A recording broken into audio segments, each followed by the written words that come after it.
Biographical Bytes from Bala, Laurel Hill West Stories number 36 for mid-September 2024.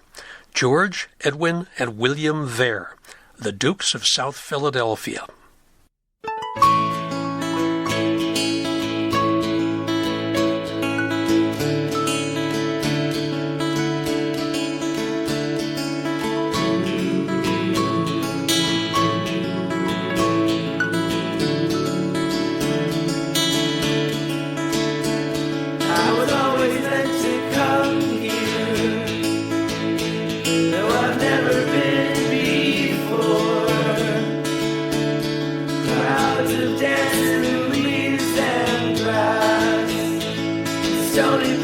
That are covered with corn. Who are these names and keys? Who are these names and keys? Who are these names and keys? Who are these names and keys?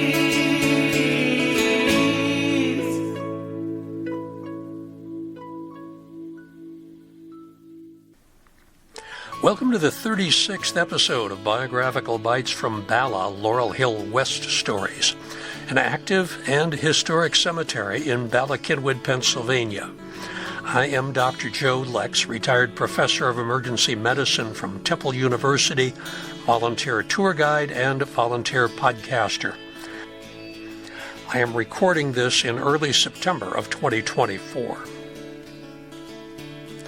Laurel Hill West Cemetery opened in 1869 across the river from its sister cemetery, Laurel Hill East, in Philadelphia. It's more than twice as big as Laurel Hill East. It has a totally different feel and a strikingly different population. And like Laurel Hill East, it is open 365 days a year, now from 7 a.m. to 7 p.m. There's plenty of parking at the business office just off Belmont Avenue, or at the conservatory and the bell tower. If you enter from Belmont, follow the road past the second gate with the white line in the middle. In this month's episode of Biographical Bytes from Bala, author, historian, and fellow Laurel Hill tour guide Thomas Keels tells the story of George, Edwin, and William Vare, three brothers who grew up dirt poor in the area of Philadelphia called the Neck, but who grew up to become the go-to contacts if you needed a job from the city or a favor from your alderman. Eventually, they became known as the Dukes of South Philadelphia, and they were treated with respect by all true movers and shakers of Pennsylvania politics.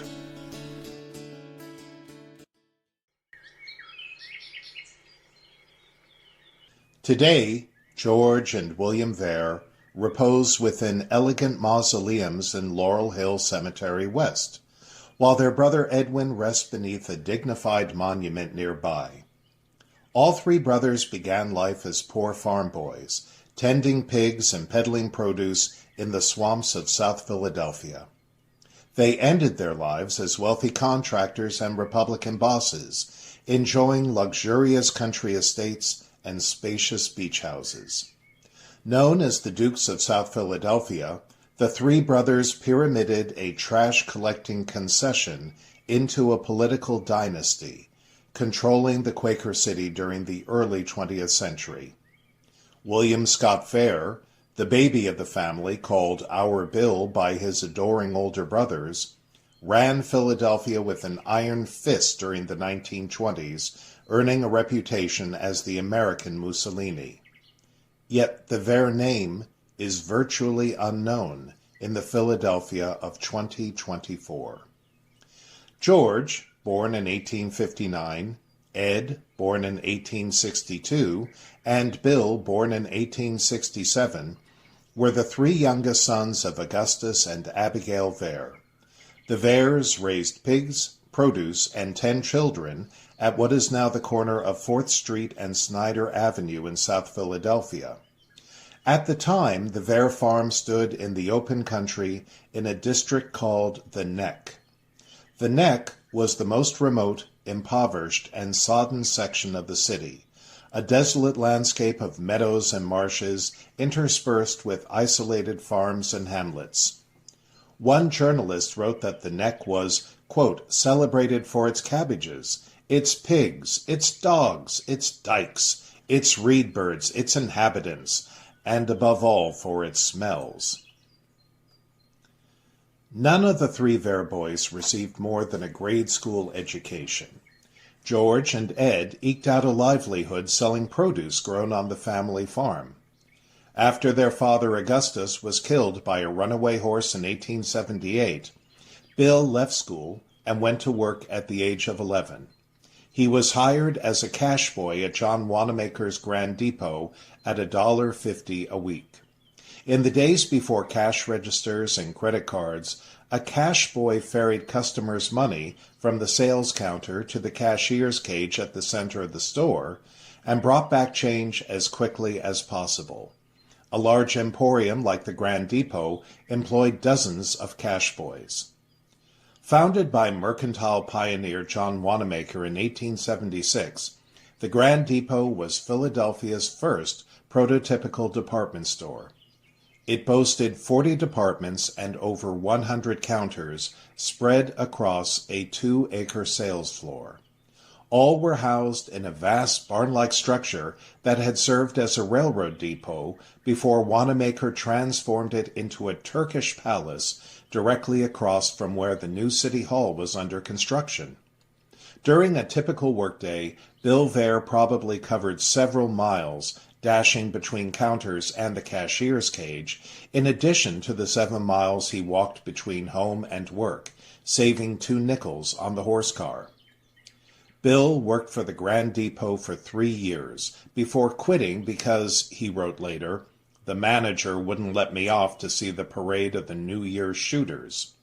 The shooters, also known as mummers, were an ancient tradition in his neighborhood. Crowds of men and boys in homemade costumes and masks roamed through the neck on New Year's Eve. They fired guns in the air and serenaded their neighbors until, placated with food and drink, they staggered home to sleep. By the 1880s, mummers and shooters associations were proliferating throughout Philadelphia. Bill Vare was an ardent participant, founding his own Mummers Club in 1887. The mummers were one of the few sources of fun in Bill's life of toil and drudgery, and he would remain a lifelong fan. After attending grade school 1 more year, Bill joined the produce business with his brothers George and Ed.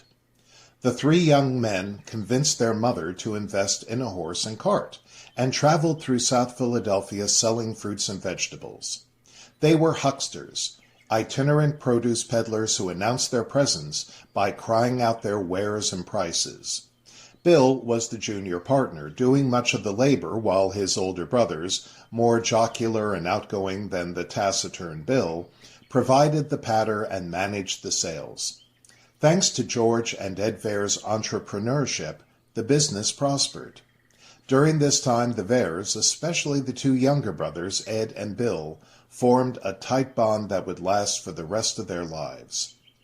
While George, as the eldest brother, was the official head of the Vare triumvirate, Edwin was the most dynamic and ruthless partner. He was able to envision and realize a profitable business deal or useful political pact with lightning speed, leveraging his power to enrich himself and cultivate a growing army of followers.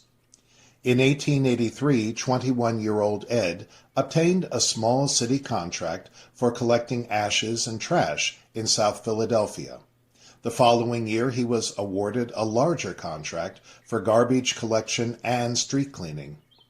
By consistently submitting the lowest bids, Ed was able to win larger and larger city contracts. In 1887, the Vares were awarded the contract to clean all the streets in the 1st District, which included all of South Philadelphia below South Street, for $54,000. The following year, Ed Vare and his partner, Oliver Wilson, were awarded the street cleaning contracts for both the 1st District and the 2nd District, which included Center City and West Philadelphia. This time they received $166,000. By 1890, Wilson and Vare's combined contract for the 1st and 2nd districts had grown to $193,000. As the size of the Vare's contracts increased, so did their labor force. All work was done by hand, using hundreds of freshly arrived Italian immigrants who were paid $1.50 a day.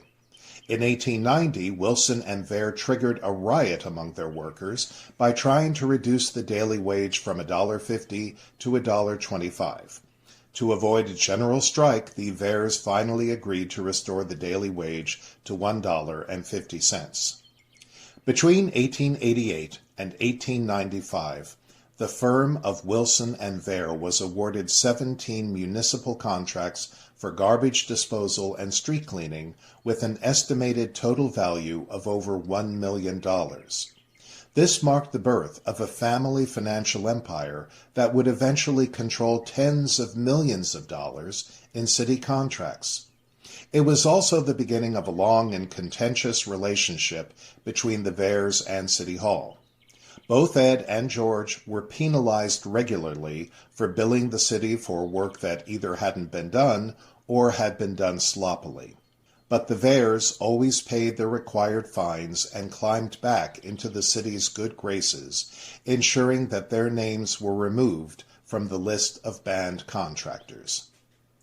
The Vares' growing wealth and influence, along with a large workforce they could bend to their political will, made them attractive to Republican politicians. In the 1880s, George Vare became a protege of Amos Martin Slack, Republican leader of the First Ward. Philadelphia was subdivided into 35 wards, which represented the basic political units of the city. Today, there are 66 wards. Each ward had a Republican and a Democratic committee which elected the ward leader for their party. This leader wielded great power, selecting committee members, endorsing candidates, and voting with other ward leaders for the citywide party head. The First Ward constituted the eastern half of South Philadelphia below Wharton Street, including most of the Neck, while the 26th Ward covered the western half. First Ward leader Amos Slack was struggling to maintain his power against such emerging citywide Republican bosses as David Martin and Israel Durham. The Vares provided critical support to Slack and in turn enjoyed the fruits of his patronage. As the 1890s dawned in Philadelphia, the competing Republican blocs were coalescing into an unbeatable political machine known as the Organization. Under the dictatorship of U.S. Senator Matthew Kay and State Senator Boyce Penrose, the Organization became the most corrupt and tyrannical machine in American politics, controlling every aspect of the municipal government. Philadelphia was becoming a one-party town controlled by the Organization, and the Vares were becoming important cogs in that machine. Still too young to vote, Bill Vare assisted his brothers by soliciting votes for Slack-backed candidates. He also served as an election poll watcher, making sure that those who cast ballots were on the certified checklist of voters. In the rough-and-tumble world of Philadelphia politics, poll watchers were known to intimidate opposition voters, and election day brawls between rival watchers at polling stations were common. Muscular young men like Bill Vare were at a premium for this position. Once he turned 21 in 1888, Bill became an active political player, being elected to the Republican committee for the First Ward. Meanwhile, his two older brothers continued to rise in Republican circles. In 1890, George Vare ran for the Pennsylvania House of Representatives and won with Amos Slack's support. He served as a representative of Philadelphia County for 3 terms, from 1891 to 1896, and expanded the Vare's sphere of influence to Harrisburg. In 1897, George was elected to the Pennsylvania Senate, a seat he would hold until his death in 1908. Ed Vare won a seat in the Pennsylvania House of Representatives in 1897, but resigned the same year to focus on winning lucrative contracts for the family businesses. Even though he would not hold office again until 1909, Ed remained the political mastermind of the family. Short, barrel-chested, and thick-bellied, he was known as both the Easy Boss because of his philanthropy and as the Little Fellow because of his diminutive stature. Yet, in a smoke-filled Republican committee meeting, Ed was a commanding presence, proving to be neither easy nor little. Bill Vare was elected to the city councils in 1898 at the age of 31. He focused on two causes near and dear to him, the neck and the mummers. Bill was a champion of the South Philadelphia improvements, a grandiose development scheme to rebuild his dismal neighborhood into a model suburb like Chestnut Hill, with elegant tree-shaded boulevards lined with Beaux-Arts buildings. In 1901, he helped to make the Mummers' New Year's Day Parade a city-sponsored event, with cash prizes provided by the municipal government. In 1902, Bill was elected Recorder of Deeds, a position he would hold for the next decade. The banal-sounding title belied the job's importance. The Recorder of Deeds was responsible for maintaining all public records and documents, especially those relating to real estate. Philadelphia was growing at a phenomenal rate, and hundreds of new deeds and mortgages were filed every week. Bill commanded a bustling office with dozens of clerks, giving him a ready-made power base within City Hall. He received the handsome annual salary of $10,000, the equivalent of $375,000 today. Bill donated an entire year's salary to the organization when it was suffering a cash crunch, gaining influence within the machine. With both brothers installed in powerful positions in Harrisburg and Philadelphia, Ed Vare concentrated on winning more contracts, not just for street cleaning and garbage collection, but now for street paving, construction, and contracting. Between 1890 and 1922, Ed earned over $24 million from 184 contracts. This fortune was funneled into making the Vares and the Republican organization one and the same. Every Christmas, the Vare brothers made their way through the warren of offices in City Hall, handing out $10 and $20 gold pieces to hundreds of grateful clerks. Tens of thousands more were distributed to the army of policemen, committeemen, ward leaders, and poll watchers who enforced the Vare's will throughout the city. Gradually, Vare-backed candidates were elected to the city councils, and then appointed chairs of important committees like finance, highways, and street cleaning. Vare flunkies at City Hall harassed competing contractors and street cleaners into bankruptcy, burying them under an avalanche of frivolous fines and violations. By 1911, the Vares were the only bidders on street cleaning contracts, offering to clean the entire city for $1.3 million. During the same time, Philadelphia became infamous for its filthy, trash-clogged streets. Soon, major corporations like the Pennsylvania Railroad and Bell Telephone found it was impossible to get permits for any construction projects without a hefty contribution to the Vare war chest. The Vare brothers also used their largesse to establish themselves as the Good Samaritans of South Philadelphia, courting the votes of the urban poor with free holiday turkeys and tons of coal. At Christmas, thousands of South Philly children were entertained at parties thrown by the Vares, with candy and toys and motion pictures. As these children grew up, young men of promise were recruited to the Vare Army. The brainy were awarded scholarships to the University of Pennsylvania or Drexel, with promises of a cushy City Hall career. The brawny boys became the machine's muscle, ensuring that only Vare supporters could reach the ballot box on Election Day. The boys spent their free time at neighborhood political clubs formed by the Vares that also served as dens for drinking, gambling, or prostitution, all of which was ignored by cops on the Vare payroll. If any of the boys got overly zealous and were arrested, a Vare lawyer would post bail and get them discharged. but the patronage cut both ways. It became impossible to land any civil service job as a policeman, fireman, city clerk, or school teacher without being sponsored by a Vare or one of their cronies. Afterwards, the job holders were expected to kick back a percentage of their often meager salaries to the Vare war chest. This was the period when muckraking journalist Lincoln Steffens called Philadelphia the worst governed city in America, with a voting base that was corrupt yet contented. Voter registration lists were filled with the names of the dead, children, and household pets. In one case, over 100 voters were supposed to be living at one single-family dwelling. Pay-to-play was the order of the day, and it became impossible to get anything done at City Hall without greasing the proper palms.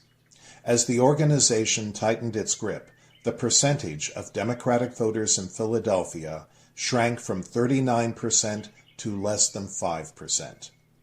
The organization even paid the rent on the Democratic City Committee headquarters since the Democrats couldn't afford to. While the Vares were now known as the Dukes of South Philadelphia, they were not in complete control of the city. State Senator James P. McNichol, a big, handsome, affable Irish-American known as Sonny Jim, ran the northern half of Philly. His Keystone State Construction Company won most of the big contracts above Market Street, such as the Northeast Boulevard, later renamed the Roosevelt Boulevard after Theodore Roosevelt. In theory, the McNichol and Vare blocks had agreed politely to divide the city at Market Street. In practice, the two camps were engaged in a bloody fight for control of the Republican Party and City Hall. Occasionally, this struggle erupted in open warfare, such as riots during the mayoral election of 1917, when thugs employed by the Vares killed a policeman in cold blood. The fulcrum in the seesaw struggle between McNichol and the Vares was Boyce Penrose, the Philadelphia aristocrat who had replaced Matthew Quay in the United States Senate in 1897. With Pennsylvania's oil, steel, coal, and railroad interests behind him, Penrose was politically untouchable. A magnificently coarse giant of a man who weighed over 300 pounds, Penrose believed in power above all else. Watching a parade one day, the big grizzly told a friend that the only spectacle capable of exciting his admiration was, quote, a well-drilled body of voters marching in perfect and obedient order to the polls. Penrose maintained equilibrium between the McNichol and Vare blocks, favoring the former but allying with the latter when it served his purpose. Thanks to their city contracts, the Vares now lived as elegantly as any blue-blooded Biddle or Drexel. In 1907, George Vare paid $150,000 for Medlock Wold, a huge castellated mansion on a 10-acre estate in West Mount Airy. He was only able to enjoy it for 1 year before dying of pneumonia at the age of 49. His brother Edwin then stepped into George's seat as state senator, occupying it until his own death in 1922. In 1908, Ed purchased Abendruhe, German for evening calm, a 93-acre estate outside Ambler in Montgomery County, complete with a rambling Tudor revival mansion and a 22-car garage. Bill Vare split his time between a grandiose townhouse on South Broad Street and a spacious beach cottage in the posh Berkeley Square section of Atlantic City. All three brothers escaped regularly to the St. Lucie Club along the Indian River in Florida, a winter enclave they shared with other Republican leaders. Despite their elegant abodes, the Vares were unable to penetrate the upper reaches of Philadelphia society. Boyce Penrose, although happy to borrow large sums of money from the brothers, referred to them sneeringly as ash-cart statesmen. Gifford Pinchot, the Yale-educated politician who would later become governor of Pennsylvania, called the Vares gangsters first and Republicans as a matter of consequence. Bill Vare was refused membership in the Union League, Philadelphia's bastion of blue-blooded republicanism, even though he was sponsored by a former governor of Pennsylvania. Both George and Ed Vare had always placed their hopes on their younger brother to become the star and statesman of the Vare dynasty, predicting a luminous political career for our Bill. Many wondered if their faith was misplaced. Bill Vare lacked the natural charm and camaraderie of his two elder brothers. He struggled to shed the manners and language of the huckster, studying elocution and grammar to improve his stiff, awkward public speaking. Yet Bill's unpolished manner appealed to the masses of working-class voters who never got more than a grade school education themselves. He was also a master strategist with a genius for the calculus of city politics, able to recall the demographic and political statistics of every ward in Philadelphia. In 1911, Bill Vare decided to run as the Republican candidate for mayor of Philadelphia. But the Republican primary was won by Boys Penrose's preferred candidate, George Earl Jr., an upper-crust lawyer and businessman with a Harvard degree. The resulting split in the organization allowed a reforming outsider, independent Republican Rudolph Blankenberg, to win the mayor's office. Bill Vare rebounded quickly and in 1912 was elected to the first of 7 terms in the House of Representatives. He represented the 1st Congressional District, which included most of South Philadelphia, including the Neck. From now on, the former huckster would be known as the Honorable William S. Vare, United States Congressman. In Congress, Vare supported such causes as the abolition of child labor, the federal income tax, collective bargaining for unions, and women's suffrage. But he continued to boost his home district of South Philadelphia. When America entered the First World War in 1917, Vare helped persuade the U.S. government to establish a shipyard at Hog Island, near the confluence of the Delaware and Schuylkill rivers. It was the world's largest shipyard with 35,000 workers and 50 slipways. It was also a huge pork barrel project that cost $66 million, nearly twice its original budget, and produced its first vessel a month after World War I ended. After constructing 120 ships, Hog Island closed in 1921, but it brought a huge infusion of capital, construction, and manpower into Vare's South Philadelphia. In November 1917, the Vare's primary rival for control of Philadelphia, Sonny Jim McNichol, died suddenly of a heart attack. From then on, State Senator Edwin Vare and U.S. Congressman William Vare ran the Republican organization and, by extension, Philadelphia politics, with occasional interference from Boys Penrose. Their 11th floor offices in the Betts Building, a garish Victorian skyscraper directly across from City Hall, were also the unofficial headquarters of the Republican Party. Every week, city workers trooped to the Vare's domain to receive their pay packets, from which their voluntary contributions to the organization had already been deducted. Even Mayor Thomas B. Smith kicked back $1,000 from his salary. In December 1921, U.S. Senator Boys Penrose died, removing the last potential opposition to the Vare organization in Philadelphia. Before Penrose had been buried, both Ed and Bill Vare were in the office of Pennsylvania Governor William Sproul, demanding that Bill be appointed to fill the rest of Penrose's senatorial term. Instead, the governor selected George Wharton Pepper as interim senator. Pepper was everything Bill Vare was not, a member of 2 of Philadelphia's oldest families, a University of Pennsylvania graduate, a prominent lawyer, and a member of the Union League. Once again, Philadelphia's Blue Bloods had formed a barricade to bar the Vares from achieving their goals. In 1922, Ed Vare died at his palatial estate in Ambler. This left our Bill as the sole political power in Philadelphia. Through his army of appointees and paid enforcers, Bill Vare now controlled every level of the Philadelphia municipal government and civil service, from the mayor's office to the lowliest cop on the beat. Soon, critics were referring to Vare as Philadelphia's Mussolini, referring to the fascist dictator who had recently seized control of Italy. The major difference, they noted, was that Italians now enjoyed clean water, clean streets, and efficient transportation, unlike the citizens of Philadelphia. In 1923, Vare ensured that his longtime crony, receiver of taxes W. Freeland Kendrick, was elected mayor of Philadelphia. One of Kendrick's first official acts was to have himself named president of the Sesquicentennial Exhibition Association.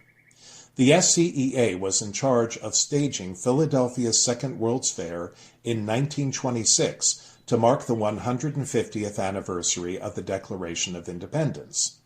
Originally, the Sesqui was going to be held on the Fairmount Parkway, today the Benjamin Franklin Parkway, the new boulevard that extended from City Hall northwest to Fairmount Park. The parkway would be lined with elegant neoclassical pavilions that after the fair would house the city's leading civic and cultural institutions, all of course leading to a new museum of art atop the Fairmount Plateau. This development would have transformed Philadelphia's newest civic improvement into the equivalent of the Champs-Élysées in Paris. Instead, Kendrick moved the Sesqui south to League Island Park, an unfinished site above the Navy Yard at the bottom of Philadelphia, adjacent to the Neck. The marshy district had changed little since the Vares grew up there. It was still the most remote and poverty-stricken area in Philadelphia, with only one paved road connecting it to Center City. League Island Park had been ranked 13th out of 13 possible fair sites by a panel of local architects and planners. But it was in the heart of the 1st Congressional District, a.k.a. Varesville. By moving the fair south, Kendrick delivered thousands of jobs and millions of dollars worth of infrastructural improvements to the constituents of his political patron.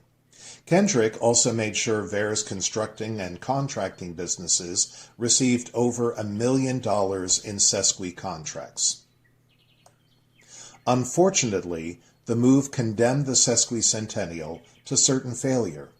The city had to spend over $12 million to truck in nearly 2 million cubic yards of fill dirt to prepare the swampy site before ground could be broken for one building. The Sesqui was effectively bankrupt before it began. On opening day, the giant Liberty Bell that served as its ceremonial entrance was swathed in scaffolding, and only a couple of buildings were open. The Great Fair that was supposed to attract 50 million visitors received fewer than 5 million, and it cost the city tens of millions of dollars. It became known as the flop heard round the world. Bill Vare didn't care. The Sesqui brought sewers and streetlights to his constituents and fattened his pockets through lucrative contracts, and it served as a fittingly patriotic backdrop for his next step up the political ladder, U.S. Senator from Pennsylvania. In May 1926, Bill Vare won the Republican nomination for senator in a vicious three-way battle against incumbent Senator George Wharton Pepper and Governor Gifford Pinchot, Reform Republican and implacable Vare foe. In the staunchly Republican Keystone State, the primary was the main event, while the November election was a mere afterthought. While both Pinchot and Pepper supported Prohibition as it stood, Vare wanted to modify it to allow the sale of wine and beer. This popular stance, along with the power of the organization, handed Vare the victory. Pinchot immediately charged fraud, calling Vare a wet gangster who represents everything that is bad in Philadelphia. After Vare won the November election, the charges of fraud and corruption grew deafening.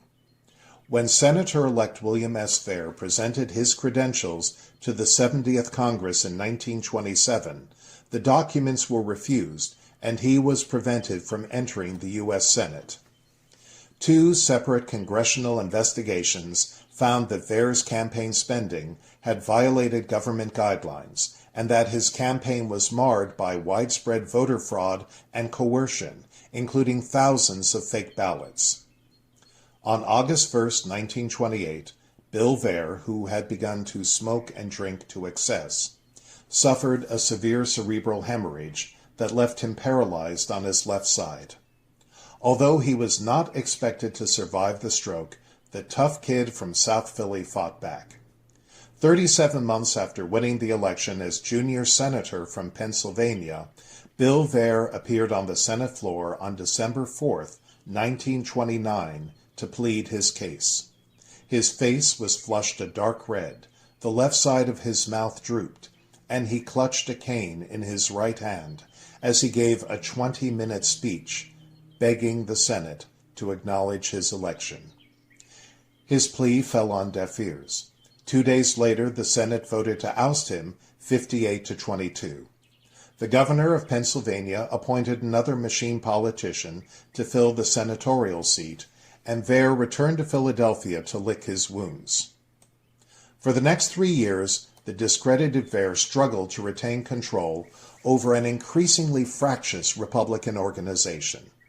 The Depression crippled the city government, reducing the number of patronage jobs the organization could distribute to its loyal followers. While Vare was able to deliver Pennsylvania's electoral votes for Hoover in 1932, the revitalized Democrats were gradually gaining power in once solidly Republican Philadelphia. By 1933, they had won election to many key municipal offices and controlled a majority of the city's 48 wards. While Philadelphia would not see a Democratic mayor until 1951, the two-party system had returned to the city with a vengeance. Finally, in June 1934, Vare was stripped of his title of honorary chairman of the Republican City Committee, and most of his loyal followers were removed from office. 2 months later, William S. Vare suffered a fatal heart attack at his Atlantic City home and died at the age of 66. Before being laid to rest at Laurel Hill West, he was given a massive and elaborate funeral with all of the Republican politicos who had just repudiated his leadership singing his praises. He left an estate of $1.5 million, a fortune in 1934, but far less than expected. Much of Vare's wealth, including the estimated $15 to $20 million his companies had been awarded in contracts during the Kendrick administration alone, had been plowed back into the maintenance of the organization and the preservation of his power base. For a brief period, it seemed that the Vare political mantle might be assumed by Beatrice Vare Shaw, the elder of his two daughters. The 30-year-old Beatrice was tall, attractive, charismatic, and politically savvy. During Vare's senatorial campaign, Beatrice had acted as her father's campaign manager and spokesperson, delivering speeches and radio talks on his behalf. After his defeat, she ghost-wrote his autobiography, 40 Years in Politics, and continued to promote his policies. With women entering the political arena in greater numbers, the Republican organization began to consider Beatrice as a potential candidate. Instead, Beatrice labored to launch the political career of her husband John Shaw, her father's former physician. She succeeded in having Shaw appointed Surgeon General of Pennsylvania before he died of a heart attack in 1942. 3 years later, the 42-year-old widow and mother of 2 young sons committed suicide by stepping in front of an oncoming train at the Haverford station. Other Vare children quietly assimilated into the upper classes. For instance, Ed Vare's son, a Penn graduate named Edwin Jr., married Glenna Collette, the glamorous and aristocratic women's golf champion, and retired to a sporting life on the main line. But the Vare political dynasty was dead after only 3 decades. Today, few traces of the Vare's former empire survive. Their name is known primarily for Vare Avenue, an obscure road that borders the South Philly brownfields in the shadow of the Schuylkill Expressway. But the Vare's legacy of machine politics, pay-to-play, and bossism has lingered on, shaping and plaguing Philadelphia into the current era. For years, John Dougherty, a.k.a. Johnny Doc, a local labor leader involved in the construction industry, wielded significant political clout. His influence was crucial in getting Philadelphia City Councilman Jim Kenney elected mayor, and in getting his brother Kevin Dougherty elected to the Pennsylvania Supreme Court. In June 2024, after a lengthy federal trial, Dougherty was sentenced to 6 years in prison for bribing a city council member and stealing nearly $600,000 from the union he ran for 3 decades. Somewhere in political heaven or hell, the Vare brothers are shaking their heads. Only 600,000 lousy bucks? And he got caught? What an amateur.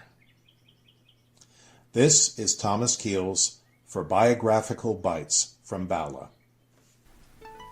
The October 2024 episode of All Bones Considered, Laurel Hill Stories number 67, is about hauntings and spiritualism among cemetery residents. I will tell the tale of Walter Hubble, who in 1878 told his story of the Great Amherst Mystery, which was later proven to be a hoax. Fellow tour guide Pat Rose will tell about Shakespearean scholar Horace Howard Furness, who headed up the famed Sabert Commission to investigate spiritualism academically. And then there's the haunted house in West Philadelphia, built by construction magnate Alan Rourke, whose family encountered much strangeness along the way.